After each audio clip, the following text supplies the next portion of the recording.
everyone. My name is Rafal, and I would like to welcome everyone to my Headshot and Portrait podcast. Today, I have a special guest, Hajnalka. She's from Vienna, Austria. Amazing photographer. I should say portrait photographer. You do some absolutely stunning work. I've been following you for quite some time. The concept you're putting together, they're absolutely amazing, and that's why I really wanted to reach out to you and talk about your photography world. We briefly speak before we went online, but what is fascinating for me, that's based on what you told me, you do many different things which have they're completely opposite. Yeah. You told me a little bit the story about how you got into photography. We're gonna get into this because this is also a little kind of fascinating story. So I would like to welcome you to the show. And again, thank you so much for accepting my invitation because I truly want to dive into your world and talk about your photography because it's truly inspiring, and it's something that you cannot just kind of pass through. Like every time when I your image pops in, you have to stop it and then look deeper, analyze it, and then enjoy it, the art you're creating. Thank you so much, Val. And I feel really honored to be invited onto your podcast. I was also really kind of positively surprised that you found me from all the way from Canada. These days, I feel it's, the world is becoming smaller with Instagram. So it's really exciting to be here, and I don't know what would you like me to tell you a little bit Well, more about? I have tons of questions, so Okay. hopefully you'll give me enough time to Of discuss course. all this stuff. So Yeah. let's start from the beginning. Yeah. One of the things what I want to ask you is, how did you even get into photography? Because based on Yeah. my experience, every photographer has own story. Nobody's kind of born photographer and then they getting into this. Everyone has kind of little story behind it. So what was your story? How did you get into this? How's this evolution look like over the years? Yeah. And then we're gonna jump into like, why did you choose the type of photography? What do you do? But Okay. I want to start with kind of getting a little bit more information about your path into Yeah. photography world. So I think my path wasn't like a linear one. It was more of a complex one. And you mentioned before that I do different things and a variety of things. And actually, primarily, I used to be a teacher and I'm a lecturer at university, and that has nothing to do with photography. So in a way, it's also creative work, but a very different sort of, a very structured, a very kind of academic work, which I will talk about maybe later, but it also translates a little bit into how I do my portrait work. But I think I need to go back to being a teenager where it all started. And at the time, it wasn't really the camera, it was paint. And my granddad, who used to paint a lot, and I had these kind of hobby paintings by him, these were small copies of larger paintings and I think postcards, which he then did in aquarelle or in oil. And so I adored those, and I did that for a while. And I have this attachment somehow to the arts and to art history. But that's not kind of, it's really, I think, the root of it all. But photography I picked up because of traveling, really. So I am a well-seasoned traveler, and I really, before we talked about this briefly also, before COVID hit, I traveled a lot, a couple of times a year, long trips to nice places, beautiful landscapes, and I picked up the camera, my first DSLR at the time, to kind of capture those locations, these kind of, I can call them painterly places, right? And that's how I learned most of the skills that I hone in my work currently. Learned a lot of meticulous manual kind of techniques in Photoshop and in camera and so on, and manual and all these things that we often talk about as photographers. And then COVID happened. And then I was locked in the tiny apartment. And then I started taking self-portraits because I really needed some sort of creative outlet. And then I started creating some sort of painting inspired, a little bit fantasy inspired, history inspired self-portraits, which many of them haven't seen the day of light because I wasn't satisfied with them. Some of them have. And then it just grew from there. And I did a lot of personal projects for a couple of years, trying to kind of experiment with different sorts of costumes and setups, and working together with designers in personal projects. And then at some point, people started contacting me, asking me if I would do portrait sessions with them. And so this is when I started doing it professionally. And I thought, okay, if there are women or men interested in this, and this is not just something for my own pleasure, but I can kind of do this also for clients, then why not? And this is how kind of Heroines and Muses, which is kind of my business name, was born. Yeah. Okay. So tell me what leads you towards, and I want to dive in really deep because we talk a little bit about even putting those concepts together, right? Because it seems like the images you're creating, it's not, you can just kind of, I don't know, come up with idea and then, put it together in the brief moment and it's good to go. It's miraculous work. And then, the costumes, the concepts, the everything kind of comes together. So tell me, what was the evolution? Because it seems like you went for landscaping, then you went to portraits, and then this kind of idea of this extremely interesting vintage looks came to place, and then how you kind of like execute that. So actually, I said that I'm also a teacher. I think I said that. And, Yes. I was doing landscapes, and my head teacher was like, yeah, you have a camera. Can you take headshots of all the teachers? And it was 90 people. And I was like, yes, I have a camera. I don't usually take portraits, but she just assumed because everyone with a camera can do that. And then I did, and it turned out okay-ish, I'd say. I'm not particularly, proud of those images back in the days, but I felt like, there's some sort of connection between who I photographed, and everybody was extremely happy with the images. And I was like, how did this happen? But I did enjoy the process, and I enjoyed doing it. And then I thought, how can I take this further so I also feel more motivated? Because headshots are great, but I always feel that most people want headshots out of necessity. So they need it for something, right? And I have a more kind of approach from the art perspective. I actually don't just want to create photographs, I want to create art. And that's kind of my intrinsic motivation. So I want that also for myself, but I also want the women I photograph to feel like that we're creating art rather than just, take a photograph.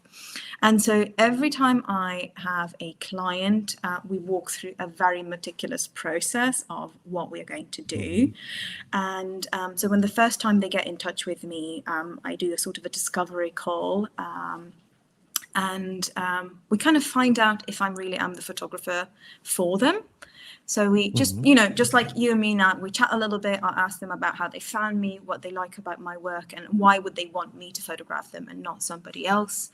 And then I get to know them a little bit, and we could find out, both of us, me and them, we could find out, can we work together? Because I really do need my clients to feel that they're, in a safe space with me, and otherwise, we usually spend a whole day in the studio.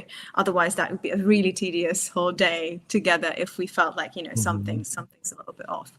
And so when they decide to book, then I have a little questionnaire when I ask them questions about, what would you like your portraits to say about you? Give me some adjectives that would describe those portraits. What do you think you would like about your portraits most? What inspires you? What sort of music? What sort of colors, maybe? Movies, anything that, they can think of that they can relate to. And I chat a lot with them also through messaging and emails, and I get to know them.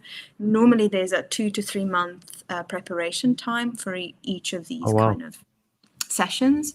So when they book in, I don't book them in any sooner than kind of in 2 months' time, because that also allows me, if I need to source something like an item, like a this halo that you're showing, I need to get it from somewhere. Mm-hmm. And I might not buy it, I might rent it, I might borrow it from someone. Then I need to have sufficient time to, to get that. Or Okay. if we decide to rent a costume, that's my Canadian friend, by the way. Oh, okay. I love her dearly. Yeah, Roa. She's a stunt woman, and she's really great in what she's doing, and she knows how to wield the sword. So, and she came to Vienna. We did a portrait session for her as well. Yeah. So. So anyway, so if we decide to also rent a costume, the Vienna kind of, I'm not quite sure how to call this in English, but the kind of the opera house and theatre, this institution that stores, it's called Art for Art, stores all the costumes from all the theatre pieces in opera. And they have about 300,000 pieces, I kid you not, in this huge space. I mean, it involves, like it's also modern things. It's not just historical costumes, but it has they have the shoes and the hats and all the kind of things, and the dresses and clothes for men and women. So there's a lot of items, and they have also some historic pieces, really old ones. So if we want to rent one of those, I need to make an appointment so that we can go there and so on. So I need sufficient time, to find these times. And then, so once this kind of questionnaire is filled in, they book a Zoom session with me where we then really talk everything through. And before we meet, I also ask them to kind of pin tons of pins on a Pinterest board, and not really images they want to recreate, but images that they like. They like something about it. And then slowly from what I see in those images, like usually patterns emerge, some sort of theme or topic emerges, and I take that, do some photographer magic and use my creative vision and my style, and then create this other mood board for them where I kind of have a color scheme and kind of some words for moods and what sort of lighting would fit, some props and some costume ideas, and then some inspo images, and then I talk them through and ask them, okay, what do you like about this? Do you like this? Is there anything else you would like better? How could I change this so that you feel it reflects you and who you are? Because let's be honest, you're not wearing this to the supermarket, right? And this is kind of, for some, it might feel like dressing up as somebody who's not. But actually, many of the women I photograph say it's like wearing one of these costumes, it felt like a second skin to them. And so they didn't know how they would feel when they put it on. But then when it happens, something transforms, and it's not necessarily about the looks, but just this feel of I'm wearing this grand dress and I feel so empowered and inspired, and I feel like I could be this kind of royal person, and that can be very, very powerful for some. And it's also I saw one of your posts I think yesterday, and I reposted it. You posted about how photography can be therapeutic. And that's many of the times what I hear as well. People say, it felt like kind of reconnecting with myself or finding myself again, or just when I look at these images, I see what, how badass can I be and how strong I can be. And these portraits are a reminder of that. We don't run around like this every day, but it reminds ourselves, that I can be that person, whatever the situation. So, and so kind of this is how the process goes, basically. Yeah. So that's unpacking tons of other questions. So the next question I have for you, tell me how you can balance it, your vision for, I don't know, working with specific clients, and how much impact your client has. Because to be honest with you, I thought this is more kind of your kind of approach to creating those images, that you have some kind of vision, the clients comes in, and then you say, hey, you know what, this is what I would like to do with you. But to be honest with you, I had no idea your clients also have impact, and they have kind of decision making role to, this is the direction I want to go. So how you kind of keep it balanced between what the clients want and what your vision is, and which direction you want to push its specific photo shoot. And the kind of following question is, do the clients allowing you to push your creativity into their photo shoot, or do you Yeah. feel that it's the client has the kind of the final say for some of those ideas? So I only do things that they're comfortable with. I don't like to push Hmm. people unless they tell me, some say, do whatever you want. I just want like amazing Yeah, yeah, images. yeah. That happens too. Hmm. But most of them, interestingly, most of them don't have a clear idea of what they want. They only know that Okay. they want the thing once I show them the options. And they was like, oh, I love Hmm. this, but maybe I don't want it to be, I don't know, so complex, or I'd like a different color. So most of the time they go with my idea. They don't usually tell me that's what they exactly want. That's my Hmm. dog doing something he shouldn't. They don't exactly tell me what the image should look like, but they say things like, oh, I want something Renaissance inspired, or I want something in armor, or I want to look Hmm. fierce, or I definitely want the sword. I want many swords, Okay. These are the sorts of things. Or somebody told me specifically, they showed me one of my images and this is what I want. I Okay. want the image to look like this, and I say, okay, but how can I make this slightly different so it's not the same image, so it's more you? Hmm. So we change the costume a little bit to do different hair, different makeup, maybe different aspect or perspective. So Hmm. I don't like to repeat concepts in that way, but essentially it's in a way, it's always my creative vision that is born out of this collaboration and communication Hmm. with my clients. So I always feel the images are mine, Hmm. and kind of my art, but it represents them. So I try to pull everything together that they give me, and work with that and kind of merge it and synthesize it so that these images can be born. And perhaps what is relevant here as well, when we're done with a photo session, we usually spend kind of a whole day in a studio, the hair and makeup is done, and then like putting these costumes are sometimes quick. If it's like a costume from theater or opera, it's just a quick kind of slide in sometimes, and then you Hmm. accessorize it. Armor takes a long time to put on. Yeah. So we need quite a bit of time also, not necessarily for the photographs to be made, but just like, changing the outfits and getting out Hmm. from one's, costume into the other. And so when we're done with all of that, we sit down, I make another cup of coffee and some snacks, and then we sit down in my studio and we go through the images together. Hmm. And it's essentially, I guide my clients always for their choice, but they make the choice in the end. Oh, wow. So Okay. they decide which images they take, because it's going to be hopefully on their walls. And I guide them. So especially, it's always them making a decision. But let's say I tell them, I wouldn't take this image because here the hand looks a little bit awkward. Hmm. And sometimes they still would take the image because they love it. And then I do some ninja magic there to kind of remove crazy fingers, or take another image and try to kind of merge it so the hand doesn't look like, Hmm. this or something. Yeah, yeah. Yeah, because they like the expression. Or sometimes I suggest, take this or that image, and this, no, I look like somebody there, which I don't like, Hmm. or I remind myself of my mother, which I don't want. So, I need to appreciate that. And I know that some photographers like to choose the images, which I completely understand. If I do like a personal project for my folio, all the models know that I choose the images. I still talk them through and I ask them, are you okay with this selection? But in the end, I make the decision there, You know. because it's an Yeah. artistic choice. But with clients, it's different, because I want them to feel, that these their images, and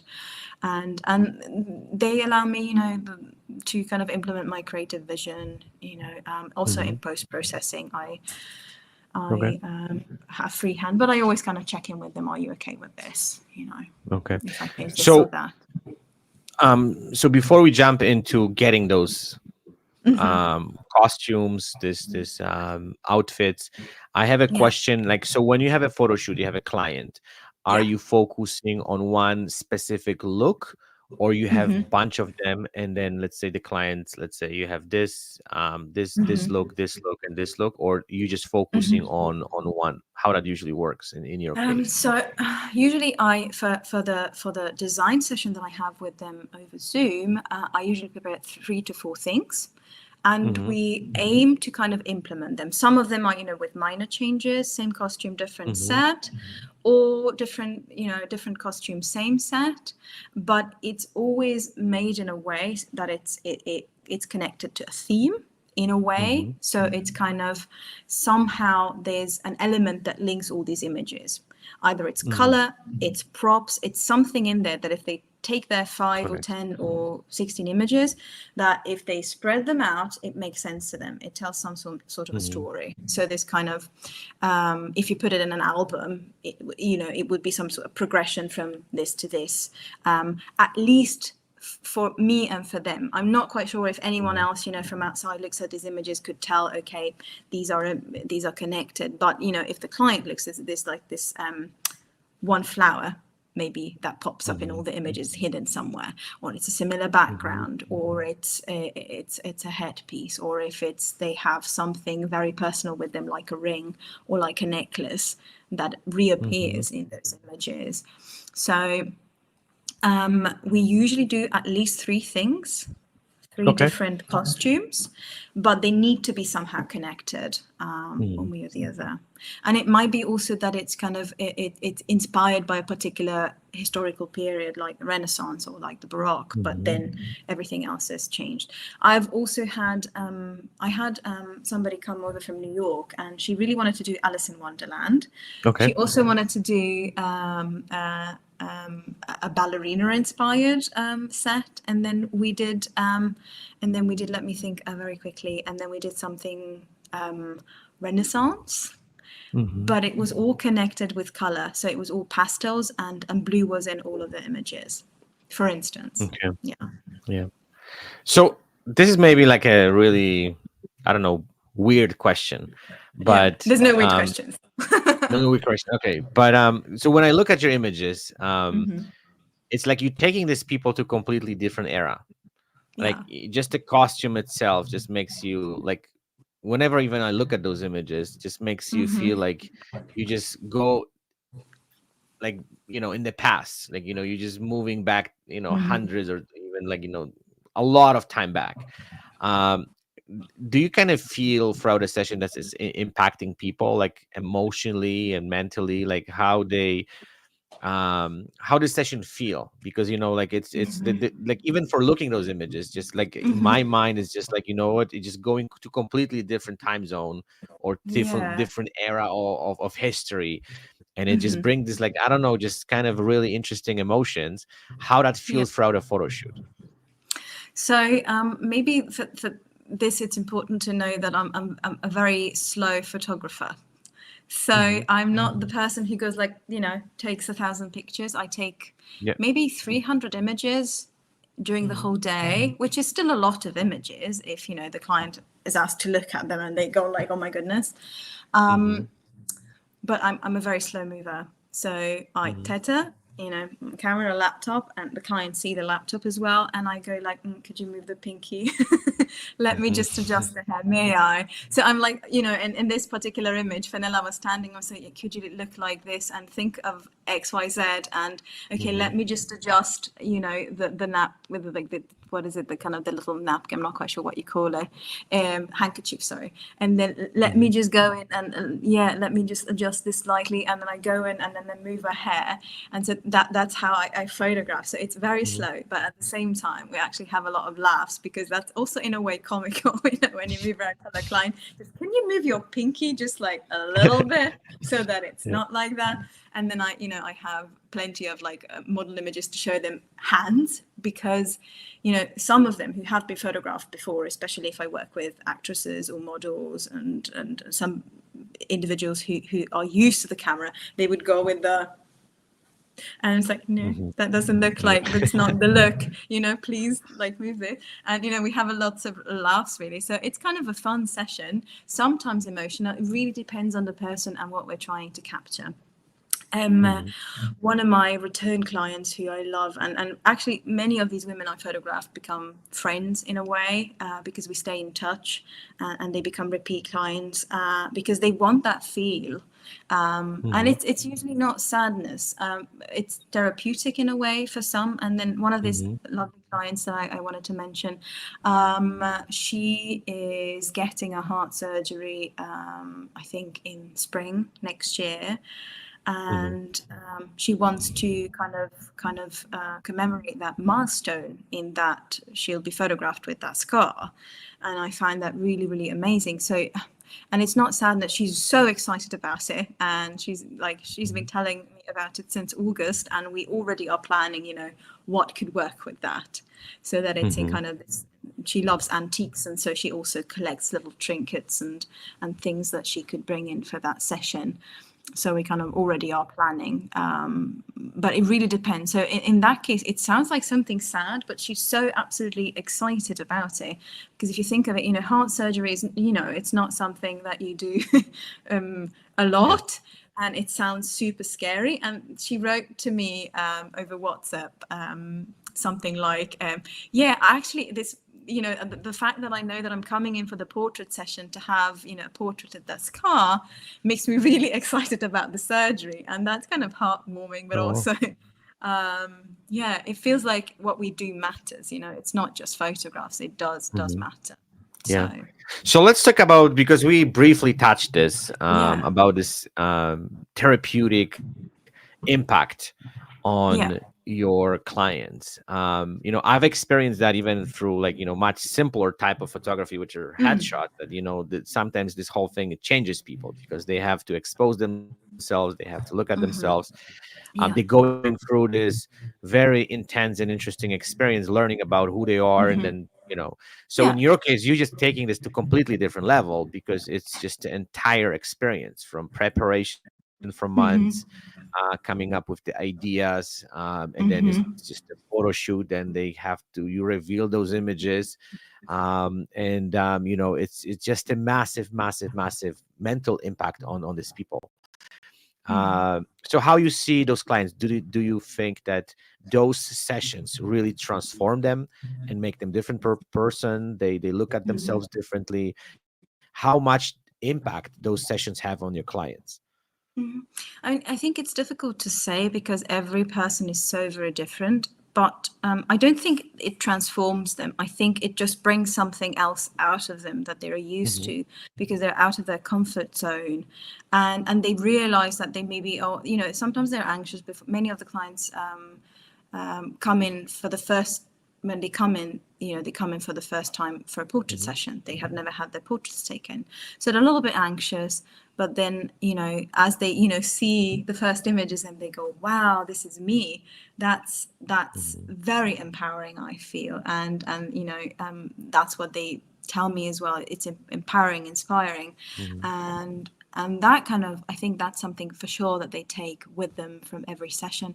And beyond that, I think it's just a realization rather that they can be all of these things. Hmm. Especially I feel for women, it's very often, we tend to be put into boxes, like somebody's a mother or a sister or a daughter, and you're supposed to be like this and this. Hmm. And when they kind of get to move beyond those definitions, maybe, if someone's a mum and is like, a working mum, and they are really busy with, family and managing the household, and Hmm. working and all these things, they rarely take time for themselves, just also in order to kind of find themselves a little bit. I feel that especially in those cases, this can be not necessarily therapeutic, but just time for themselves to see themselves, and to Hmm. see, themselves differently than what they see themselves or others see them Yeah, every yeah. day. Mhm. It seems like you're just taking them out of those boxes. That's what you do. A little bit. Uh, I would love to. I mean, I yeah. hope I do that for them. Well, I'm sure you do, and it shows through your work too.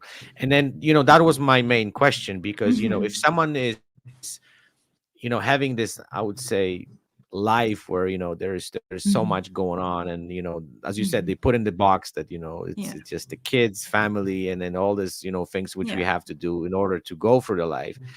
And Yeah. then you're taking them out of this environment and you're creating, let's say, something like this.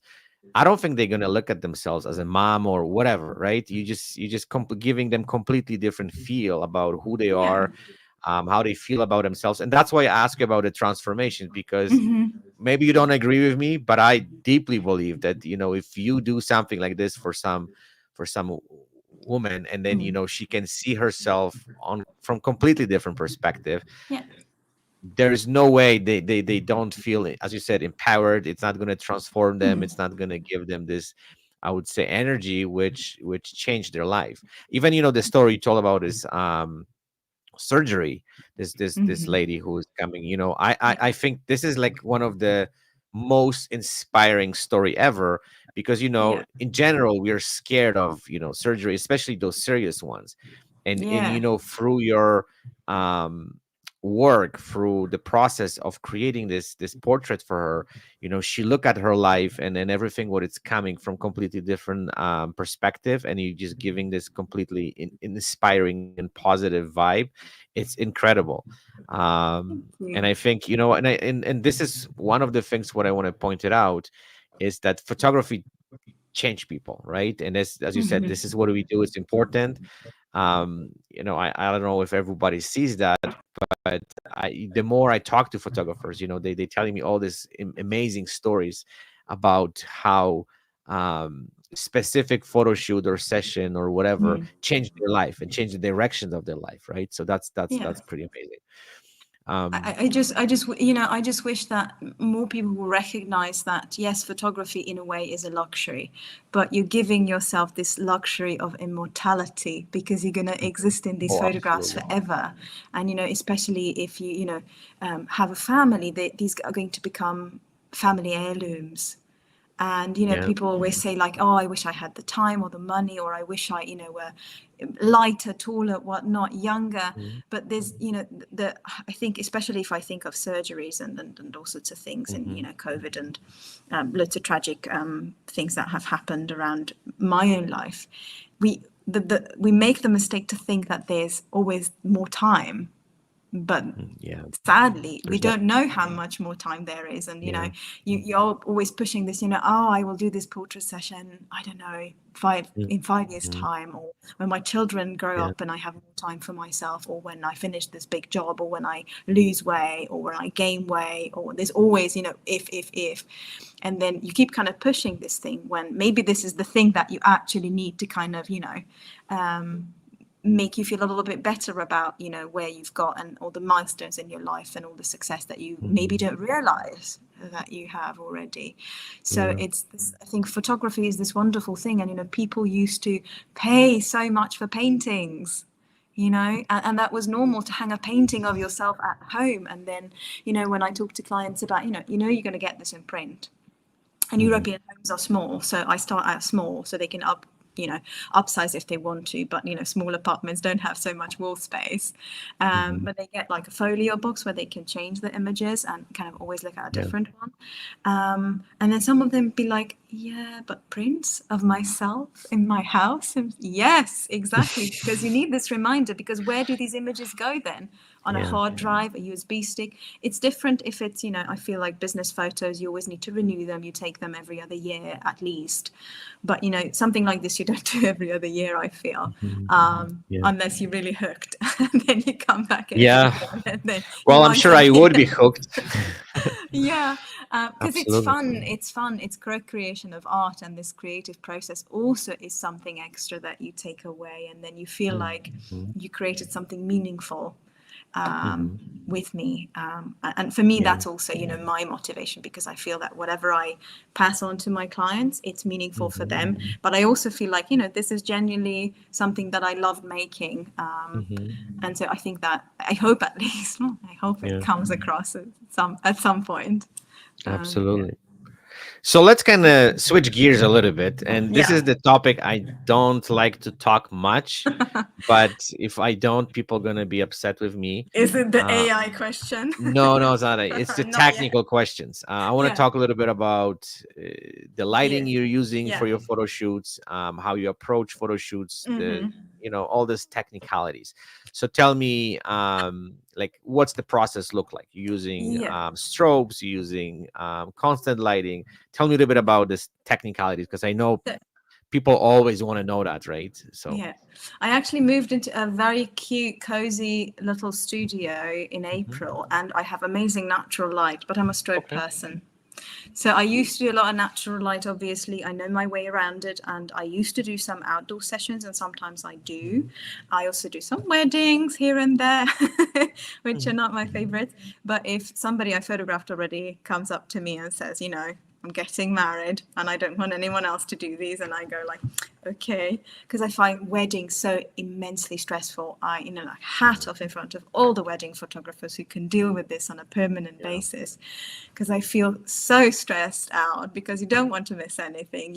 Everything's changing every Yes. second, and you need Yeah. to be like, and I told you, like, I'm like slowly, Mhm. adjusting everything like a still life. So I like to be intentional with every small detail, and weddings are just so stressful, so I do those sometimes. So but I am actually I very much enjoy using strobes. Mhm. I have a set of Godox strobes which I work with, and most of the time I use some form of octabox, smaller or larger, Mhm. and then a fill.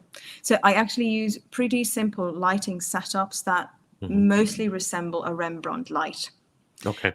So yeah, to give that something that you can see here, although this one is from Mhm. a workshop that I attended. I can't tell you what year, but I can see 2021 exactly, when we could all Okay. remove. I went to the Netherlands Mhm. to Remy's workshop in Nijmegen, in the Netherlands. And please, all the Dutch people, don't butcher me for how I said that.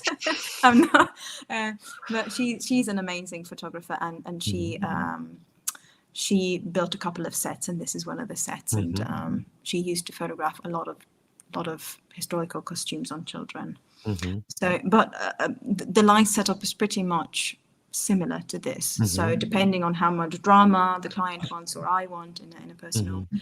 project, it'll be more or less. Sometimes, very Mhm. rarely, I use hard light, so just a single strobe to kind of have that Mhm. Caravaggio punch. Mhm. But that it's a pretty simple setup, to be Mhm. fair.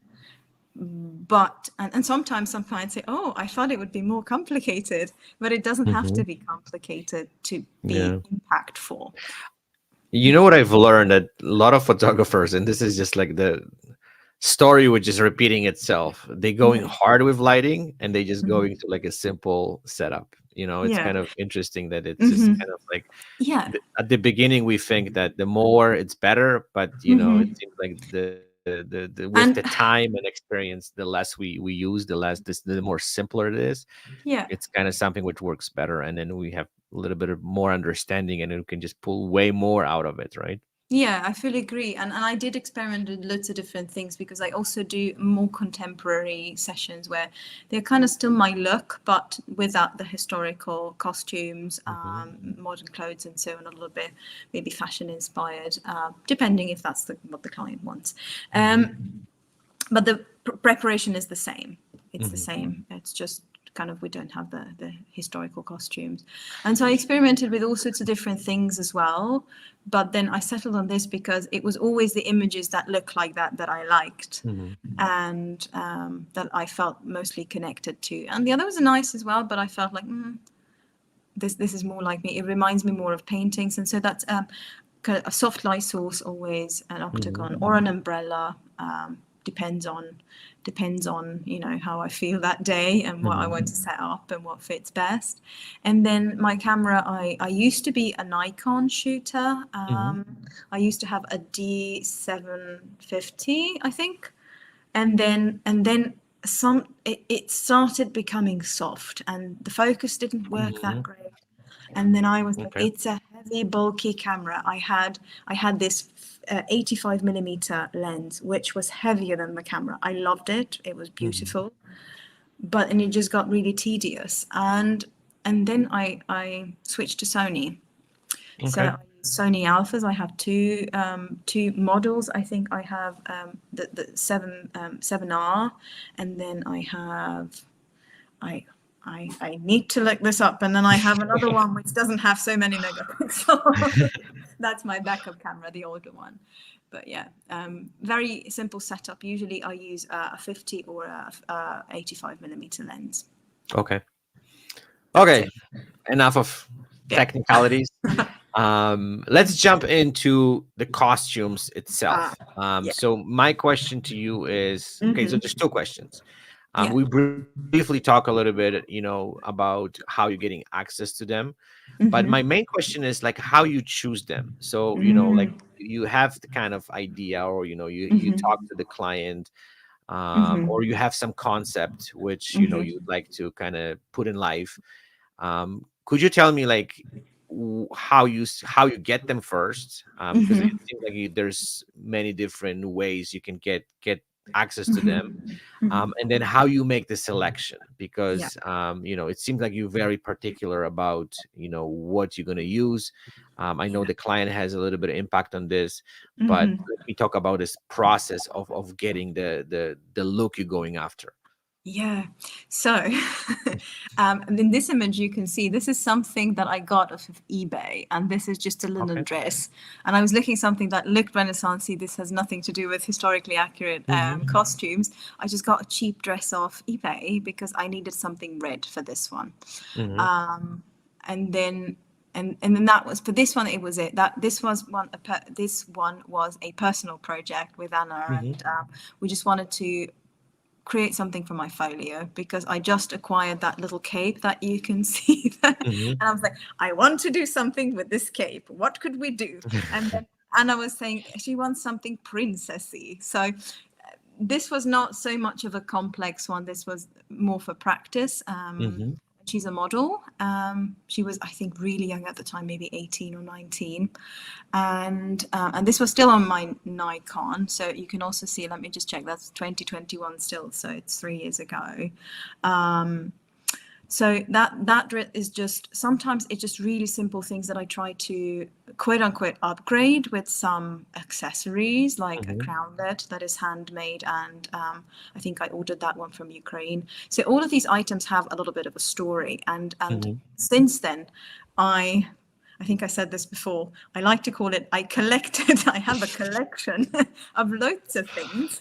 My partner would say I'm hoarding these things because for a while I would keep them in our basement, and when he opened the basement, it would be just my stuff falling against All the gold. And I was like, oh, my costumes, we can't keep them like that. You need to make sure that they don't crease. And he'd be like, oh my goodness, please move out. So luckily now I have my own space, and it's a small studio, but I have enough space to keep all the things. I have 2 huge wardrobes and some places still to hang the costume where the display. And so I have a lot of historic costumes and costumes that have been used in opera and theatre productions. And usually these pieces are sold at like flea markets that are organized once a year, maybe. So I go there and I look at what would fit to my style and then take them from there. And then with that big plan, I'm like, this could work. And sometimes these flea markets are literally like going into warfare, because there's lots of cosplayers and LARPers who also want these things. So I was at one in the summer, and I went with some friends to protect me. No, I'm kidding. Oh, wow. But I have a friend who actually collects dresses like this as well, and she likes to wear them as everyday attire. I adore her. She inspires me a lot. Nicole, if you're listening to this, hello.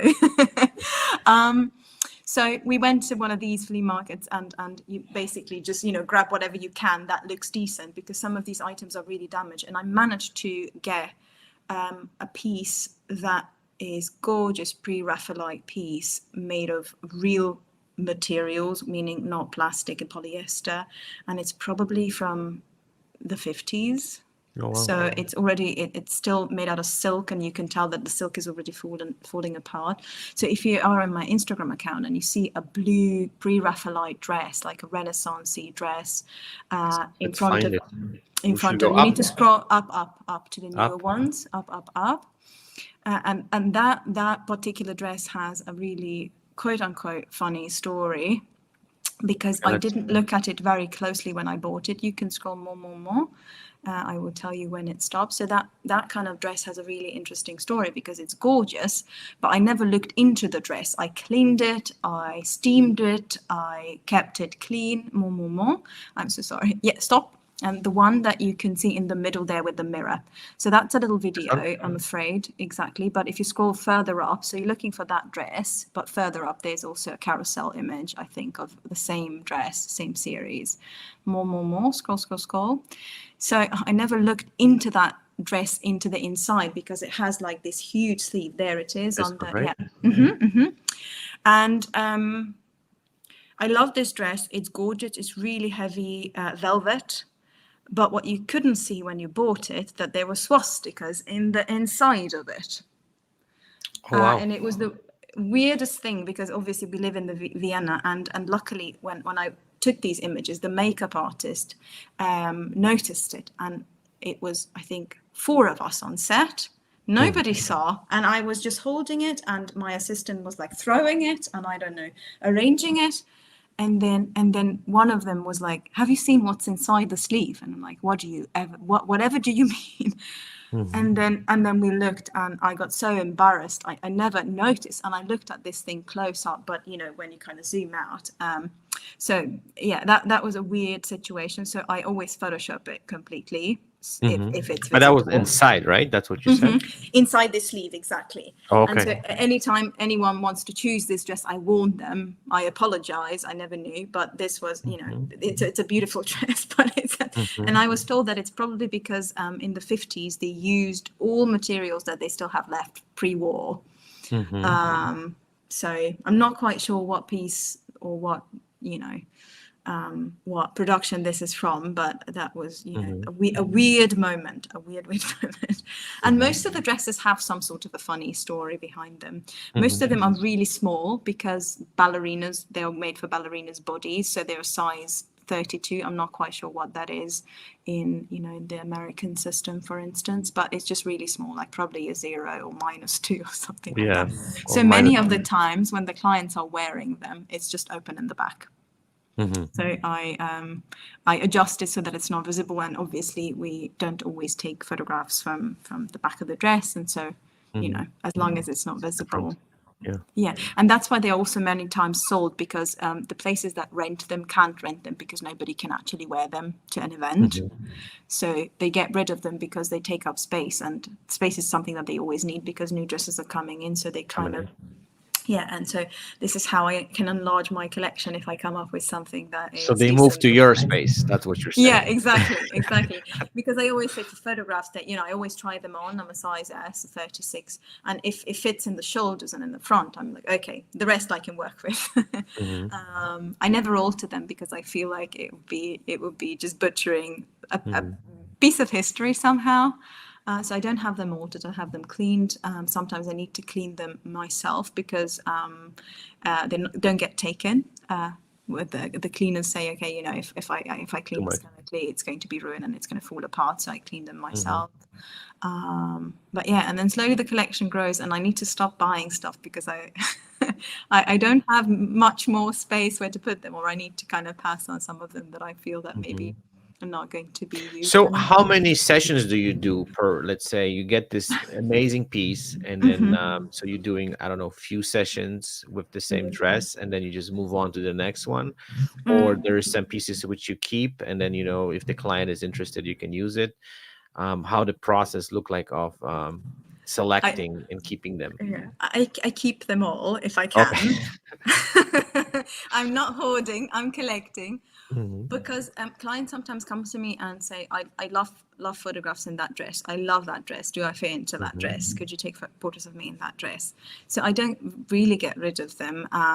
But some that don't get used a lot, then I consider, passing them on.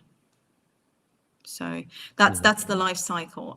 There haven't been many items that I passed on. So yeah, and sometimes the image that I'm showing now is from a personal project. I worked with a lovely, lovely designer from Germany. He's called Anton Krug, and he makes this gorgeous pieces himself. And so when we worked together, we then developed the concepts together as well. And for this one, it was fairy tale. So we did different sets with different dresses, everything around the Baroque era, but it was Baroque. So fairy tale, but make it Baroque. And that was one of the sets. I think Princess and the Frog, but reversed roles, so that there's the how is it the other way? The other way, so gender roles reversed, exactly. Yeah. Perfect. So let's talk a little bit about the session itself. Yes. The one thing what I want to talk about it, because that's one of the most key elements. I think every session is to create this connection with your subject. It looks like you know exactly what you're going after. It seems like you perfect that to the last bit, but it seems like you have a lot of other components and elements to make it work. It's not just the person, because like in headshots or portraits, just the regular ones, you just want to get this connection, and you don't have to you don't have to worry about all those other pieces. But in your case, there's this outfit, and they have to look perfect, and they have to have, I don't know, certain flow to the image, and so you're moving a lot of elements to make this whole thing work. So tell me how, because like one thing you mentioned, you're kind of working very slowly with your subject, and you're moving things in a very, very in a way that you slowly getting to the results you're looking for. But tell me a little bit about connecting with your subject. I think sorry, I'm just gonna unpack a lot of things here. The one thing which really was amazing for me, that it's not like someone comes in, put the dress on, and you shoot, right? You building the connection through the months of working on the ideas, concepts, outfits, colors, tonalities, ideas, and everything which kind of brings this image to life. But tell me a little bit more about the shoot itself, because that's the I would say season finale, right? You have all the preparations, all these months of hard work, and now the shoot comes in, and you have to create those images. So tell me about that part of your process of creating those images. So I need to say just one step back before I say something about the session. So I think the session works because I take out all the guesswork. So because there's this meticulous planning, my clients always know what's going to happen. So they know this is the set we do first, that's what we do second, then that's your third outfit. I tell them when you come in, so this is what the day is going to look like. You come in, you get a cup of coffee, you sit down, you arrive, you kind of settle in, and then makeup and hair. And during that period, we're going to chat a little bit, I'll set up everything, and then we go into the first costume. And so they know that this is exactly what's going to happen. So it's not a surprise, what awaits them when they arrive. And it's by the time they get to me to the studio, it feels like that we very much know each other, because there's been messages back and forth, emails back and forth. I send them reminders of don't forget to bring XYZ. I send a little note before the session. I send them a day before also a reminder of looking forward to seeing you tomorrow or the day after tomorrow. I have this and this prepared. I send them little images. I send them a silly selfie of like, I have the stuff I promised I will bring and get from somewhere. And so when they come in, it feels like they already know me. So there's no awkwardness in greeting each other, and then they really do come in. They settle in, get some coffee, get some snacks. They go into makeup, and I'm really fortunate that I have lovely makeup artists who also are the kindest, finest most talented people, and they also really kind of support this environment in that they are very pleasant and chatty, and take away any sort of remaining anxiety by telling them, oh, we do this quite often, and or look, there's a little shield with your name saying welcome to the studio, which they haven't noticed, and then they go like, oh, this is really just a day about me. So they hopefully always get the feeling that the day is really about them, and I fully and completely concentrate on them. And so once the makeup is done, I ask them, are you ready for the first outfit? And usually we move from the simplest to the more complex. So if they wear armor, that's going to be always the last, because it's heavy, it's cumbersome, it's bulky. You can't really wear it a long time, and it takes us a bit of a long time to put on.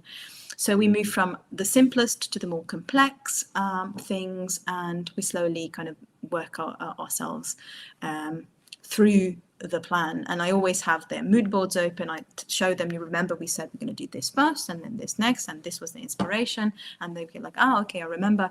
And then we all know, basically, or almost like a little bit like in a professional shoot, when you have your sets, and then you kind of, when I have projects, I have a call sheet, for instance. I don't do that for the clients, but I do inform them, like, this is when we start and this is where you're going to walk out of the studio. And most of the time we're bang on time with all the sets. And then, if we feel like it, we stay and chat a little bit longer. But most of the time, by the end of the day, they're also tired as well, because it's, it's a bit taxing too. Yeah, it's a long day. So they would come in maybe at 10 in the morning, and they leave at 4 or something, or 5 in the evening. Yeah. So you don't really put like a time structure on, like you just go with the flow till you get the stuff which you're looking for. Okay.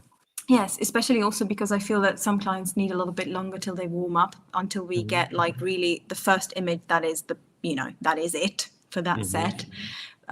Especially because they haven't moved in front of a camera, and so they also need to, I give them a little bit of a quick tip session on how to move, where to look, and when I tell you to move your face like this, or tilt it, or move it and chin up, means this, and when I tell you to move this and this hand, this is my left, this is my right. And so I give them a bit of instruction, but it takes a minute, obviously, until that translates into movement, because suddenly I hear them say often, I didn't know that being a model was this hard.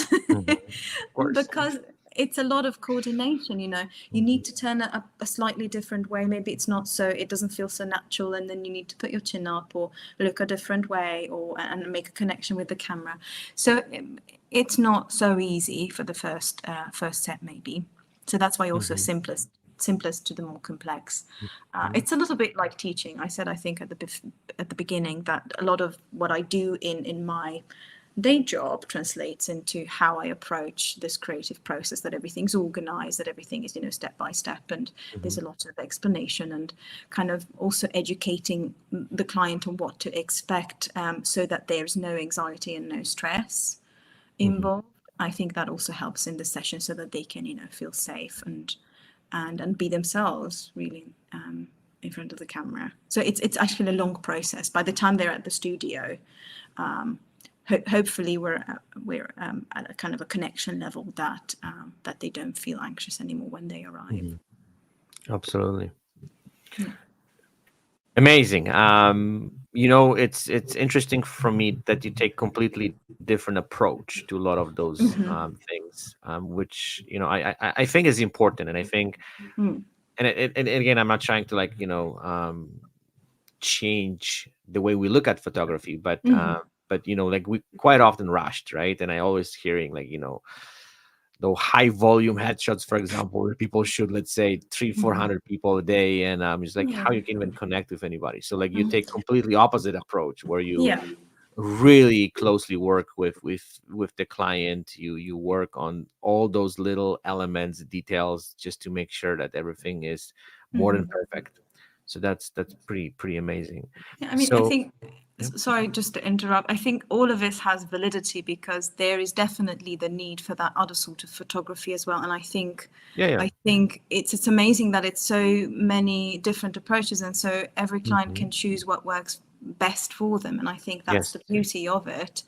I know that I'm not a person who could do the 300 headshots, because it stresses me out, but I also know that there's other photographers who can, and that's amazing because Mhm. we cannot all do the same sort of job, and I think Absolutely. Yeah, that's absolutely. great. I think also that's what I've learned too. That Mm. a lot of those approaches comes from our own personality, right? Who we Mm-hmm. are, Yeah. and I think I talk about it a lot. It's the stuff what we create.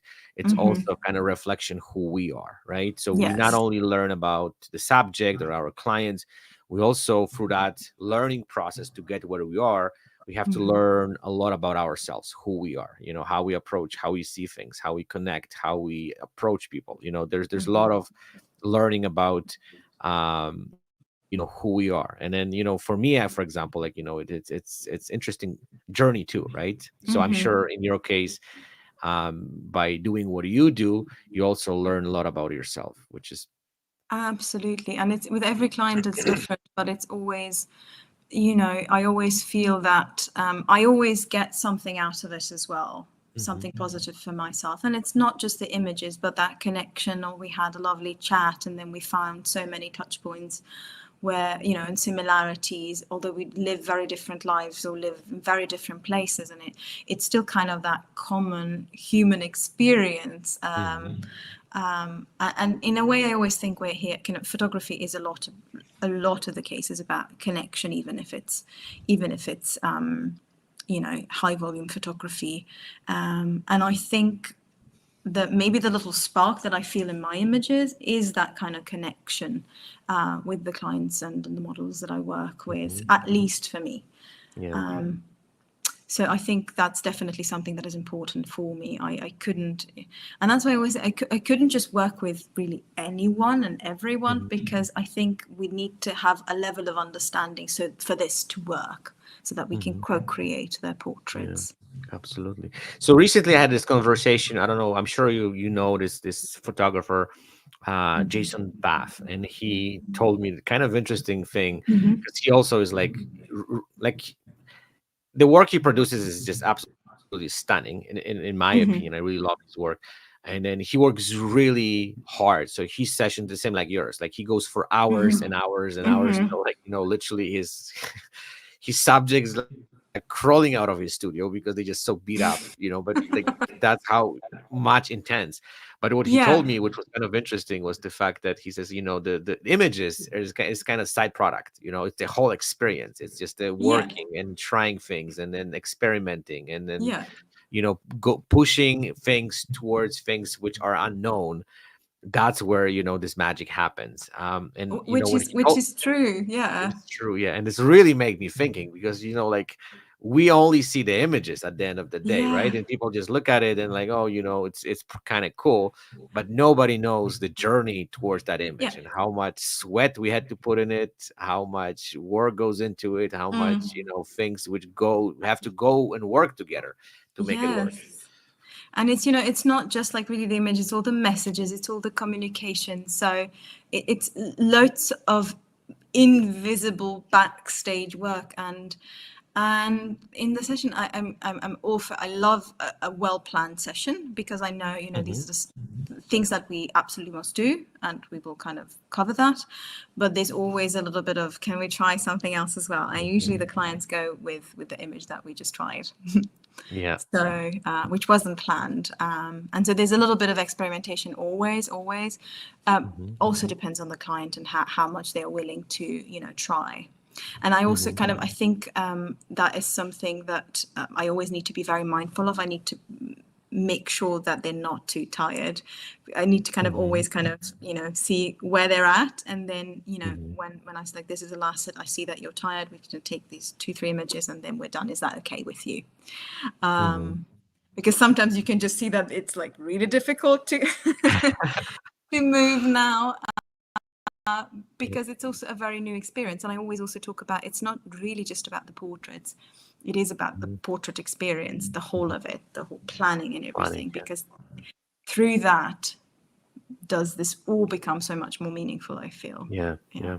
And I think, the way you look at those images, your clients looking at those images, and also people who from kind of out of your world looking at those Yeah. images have completely different feel about it, right? Hmm. So I think that's Yeah, I think everybody will see very different things depending on Yeah. what their filter Yeah. allows them to. And I've heard this one somewhere, I don't know, that the artist will always see something different than the muse, and whoever is the spectator will see then or read different things into the image.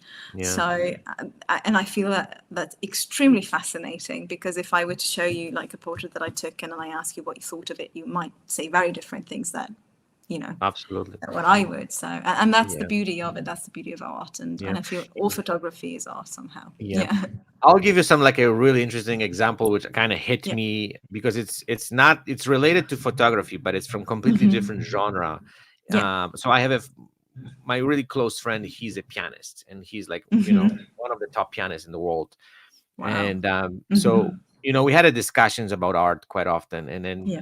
like I was always kind of interested because he's like we're listening sometimes whatever the music, and he's like, oh, they make these mistakes, and he missed a note or whatever, right? Yeah.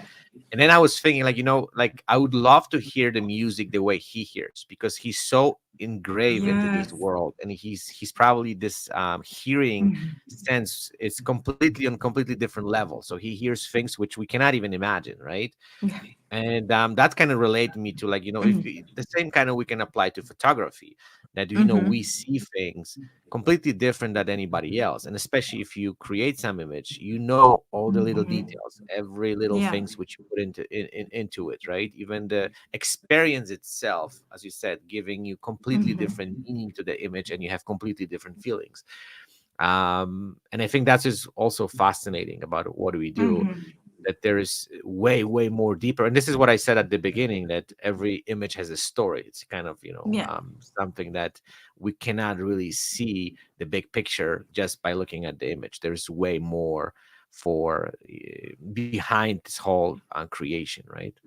Yes, and so I think so many emotions are attached to it as well, Mhm. for me, and also for the subject in the picture, Mhm. and there will be I think very different emotions of what they feel Absolutely. when they look at their own portraits. Yeah. And I sometimes ask them, and sometimes it's pride, sometimes it's empowerment, sometimes it's inspiration, sometimes it's just like a big wow, this is me, and Mhm. nobody changed my face, this is my face, and I Yeah. actually love looking at myself. One particularity of my images is maybe you've noticed there's not a lot of like broad smiling at all. Yeah. So if there's a smile, it's very subtle, and I'm very adamant about that, just because I feel that also in paintings it's just like rare. And so I also want to transmit this feeling of strength in portraits, and that's a little bit difficult if you have a broad smile. And so sometimes I get the feedback that clients feel much more comfortable because nobody's telling them to smile, so they feel that they can just like have their Be themselves. Yeah. face resting and just be themselves, and if they want to smile, that's fine, but nobody's telling them to kind of force that and try to be Yeah. in. Yeah, exactly. I mean, I get that why that's sometimes necessary, but those who had this experience and then come to me into the studio and we have this very different kind of session, they feel a little bit liberated during the session. So there's no expectation for you to look jolly and happy and Yeah. smiling.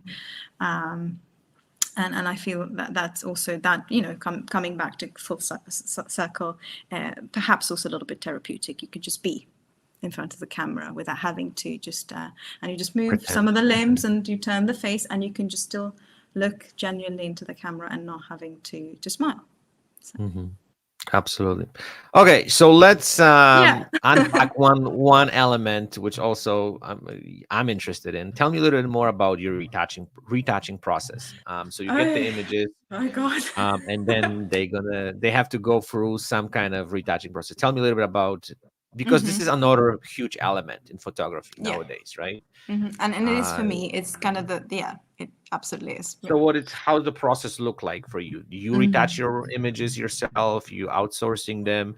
Yeah. Or how this whole thing look like on your end? I used to do all the retouching myself, but there's just not enough time. So the only thing that I outsource is the skin. because I like it to be meticulously done through dodge and burning, and I would do it that way myself, and I used to do it that way myself. But suddenly when you have client work and it's not just personal work and it doesn't matter when it's finished, it just doesn't work out in a 24-hour day. So that was something that I did very early on when I opened up my business, to outsource that. But apart from that, usually kind of removing all the distractions, cloning out stuff in the dress. And so that's something I prepare the images to be as clean, quote unquote, as I can, and then I send it to skin retouching. And then once I get the images back, I replace maybe backgrounds and do color grading. So there's a lot of steps, exactly, because I want the skin to be done, and then I see, okay, what can I apply to this in terms of color, so that and I have a lovely retoucher, Yulia Lomaka, she's in Ukraine. I think she follows you, I think. Oh, does she? Okay. Yes. And she's amazing. She's the loveliest person, and we work really well together, and she's very, very reliable, despite all the things that are going on in her country. So, she's been very helpful throughout the years in taking off the workload, because otherwise it would take such a long time. And then maybe I can just chip in on AI here. It takes off quite a bit of workload in terms of, especially if I need to modify something in the dress. So because these are, secondhand, old pieces, items, sometimes they have tear and wear, and some, stains. So in the olden days, when there was no AI integrated in Photoshop, I would go in and, paint them out meticulously, and they would take a million years. And now I just go and remove, and I'm so grateful for it.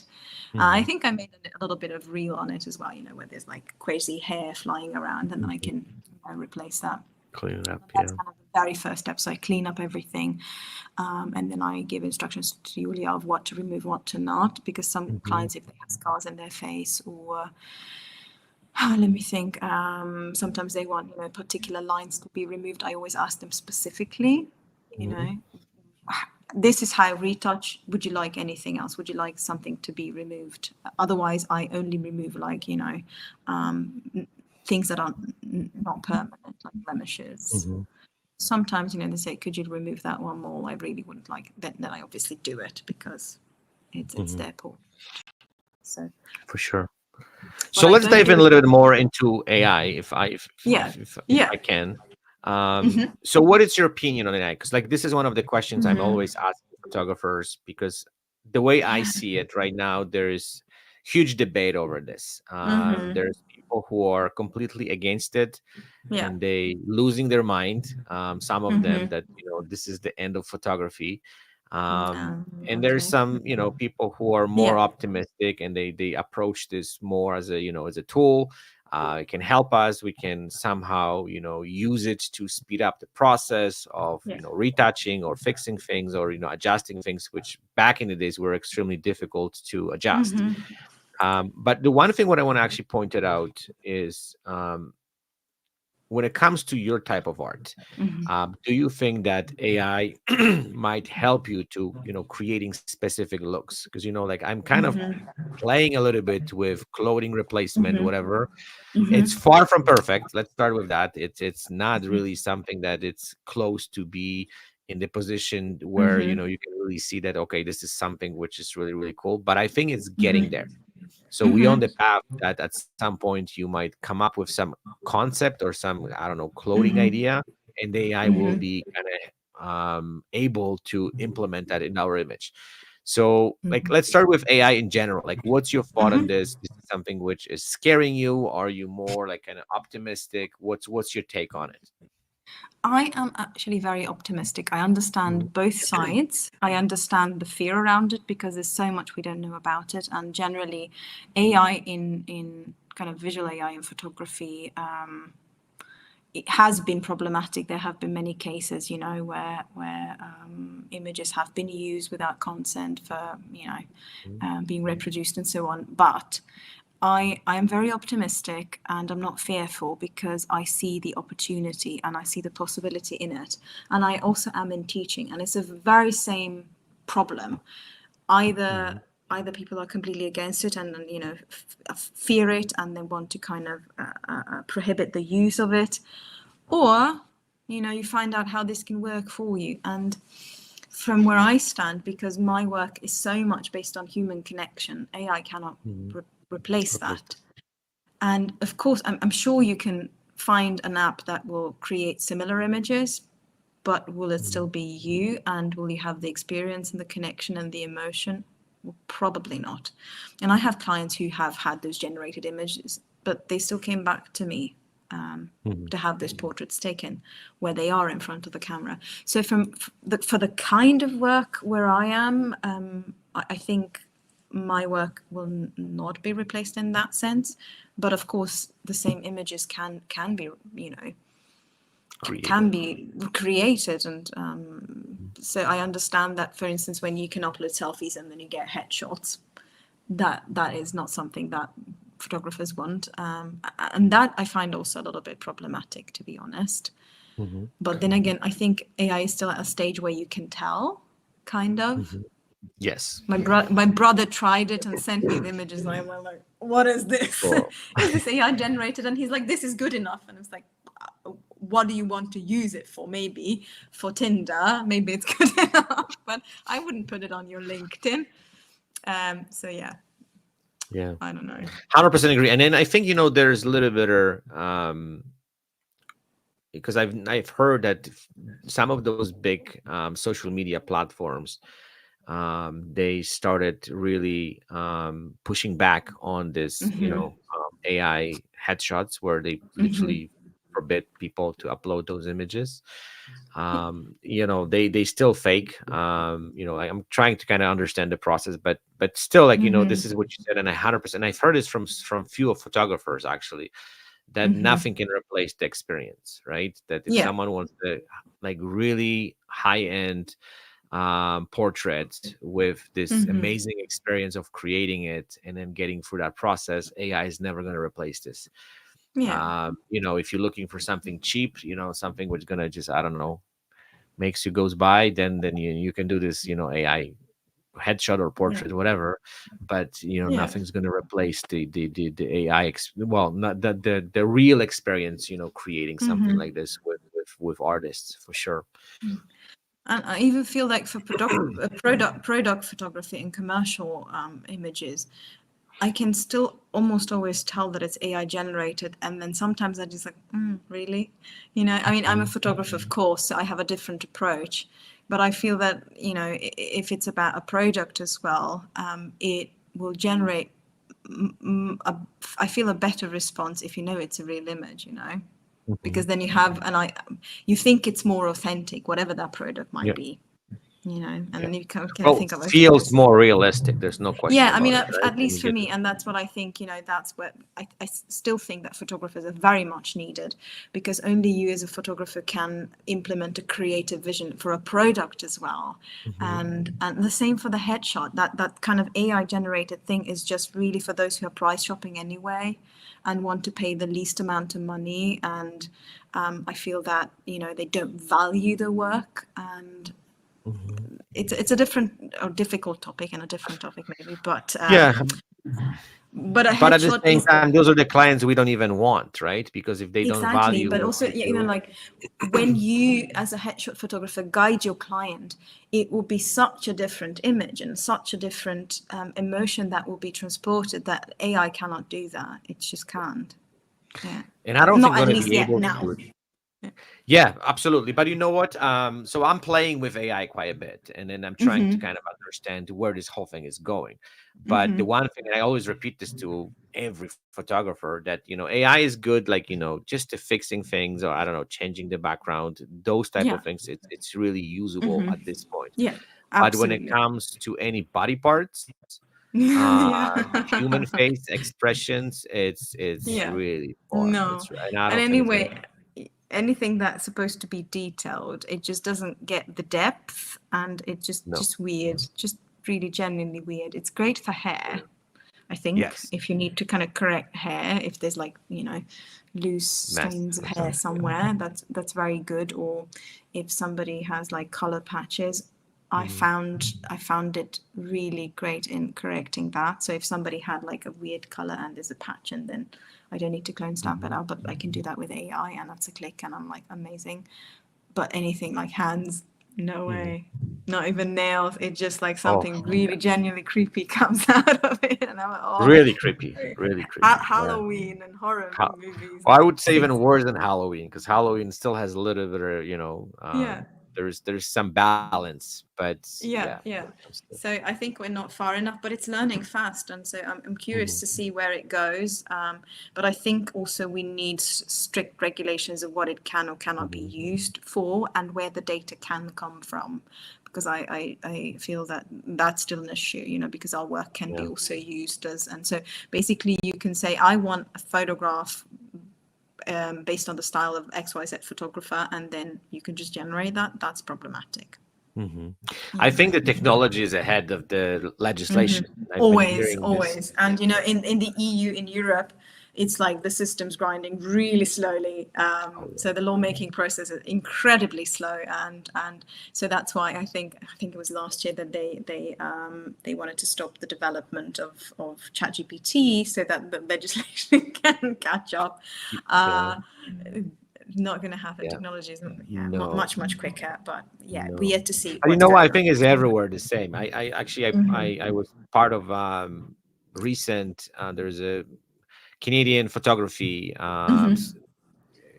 some kind of like there's like a bunch of photographers met for kind of discussion what's happening in this industry, and the AI was like, yeah, one of those things which was like one of those topics which there's a heated conversations. Yeah.